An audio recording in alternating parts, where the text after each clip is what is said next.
आगे बढ़ी इन खबरों में झारखंड हाईकोर्ट के न्यायाधीश डॉक्टर एस.एन. पाठक और न्यायाधीश राजेश शंकर ने स्थायी न्यायाधीश के रूप में शपथ ले ली है। मुख्य न्यायाधीश अनिरुद्ध बोस ने दोनों न्यायाधीशों को बारी बारी से पद और गोपनीयता की शपथ दिलाई। शपथ ग्रहण कार्यक्रम के दौरान झारखंड हाईकोर्ट के सभी न्यायाधीश और सीनियर वकील मौजूद थे। साथ ही खाद्य आपूर्ति मंत्री सरयू राय, डीजीपी डी.के. पांडे और कई आला अधिकारी इस कार्यक्रम में शामिल हुए।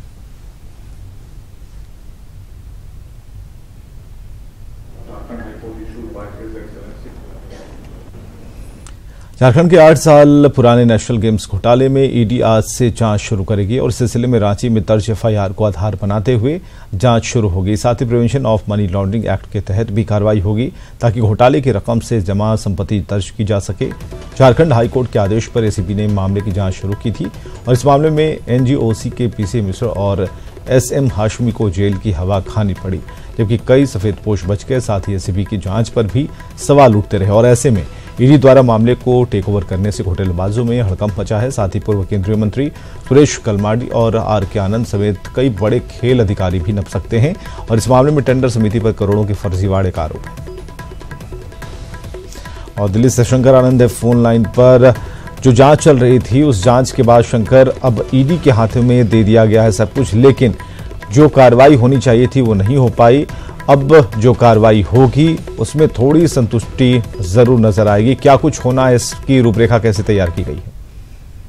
देखिए विवेक, इस मामले में अब तक झारखंड की एसीबी इस मामले की तफ्तीश कर रही थी, लेकिन तकरीबन 8 साल तक इस मामले की तफ्तीश करने के बाद भी बहुत ज्यादा कुछ बढ़िया इसमें रिजल्ट अभी तक नहीं निकल पाया था।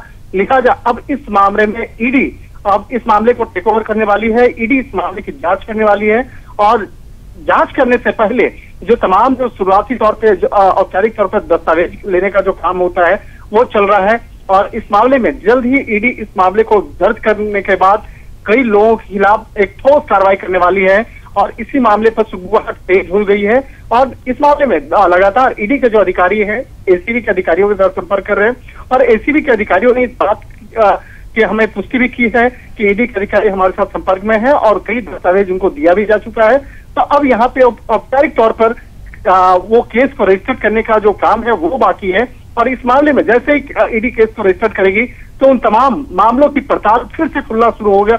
जो 34वें नेशनल गेम जिस के मामले में जो फर्जीवाड़ा हुआ था और टेंडर प्रणाली में जिस तरह से करोड़ रुपए का फर्जीवाड़ा हुआ और इस मामले में कई बड़े राजनेता भी फंस सकते हैं, क्योंकि उस वक्त में जो नेशनल स्तर से कई जो लोग हैं बकायदा वो इस मामले को खुद डील कर रहे थे और खासकर सुरेश कलमाडी की अगर बात करें तो वो केंद्रीय मंत्री रहे थे यूपीए गवर्नमेंट के समय में, वो इस को डायरेक्ट तौर पे देख रहे थे। एक तरह से कहा जा सकता है कि कलमाडी की मुश्किलें जो है वो बढ़ने वाली है। इसके साथ साथ कई और भी जो केंद्रीय नेता जो थे और सरकारी अधिकारी जो हैं उसकी मुश्किलें बढ़ने वाली है। और ईडी की बात करें, ईडी की मुश्किलें इसलिए बढ़ेंगी क्योंकि ईडी जब केस को रजिस्टर करेगी, जब इस मामले में मनी लॉन्ड्रिंग एक्ट के तहत मामले को दर्ज करने वाली है और जब केस रजिस्टर करेगी तो निश्चित तौर पे उन तमाम आरोपियों की जो प्रॉपर्टी है जो अवैध तौर पे बनाए गए उस संपत्तियों को भी अटैच करने वाली है। तो इस तरह से कहा जा सकता है निश्चित तौर पे कई लोगों की नींद उड़ चुकी है, क्योंकि इस मामले में जल्द ही ईडी अब इस केस को रजिस्टर करने वाली है और बाकायदा औपचारिक तौर पे इस मामले पे एसीबी के अब तक जो जांच हुई है उसको टेक ओवर करेगी और टेक ओवर करने के बाद इस केस को दर्ज करेगी। चलिए, बहुत बहुत शुक्रिया शंकर हमसे बातचीत करने के लिए।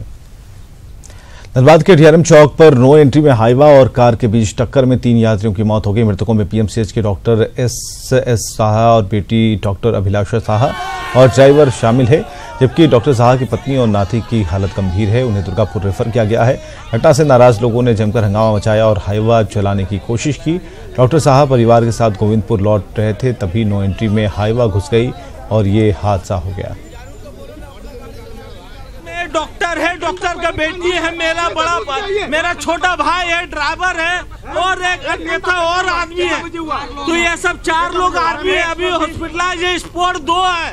आप बताइए क्या होगा? 120 की स्पीड में हाईवा चल रहा है धनबाद रोड में। मेरा कोई हमको पैसा के लिए मांगने के लिए आए हुए हैं जी, पैसा मांगने के लिए नहीं आए हैं। मेरा भाई मरा, इंसाफ चाहिए, कानून से चाहिए।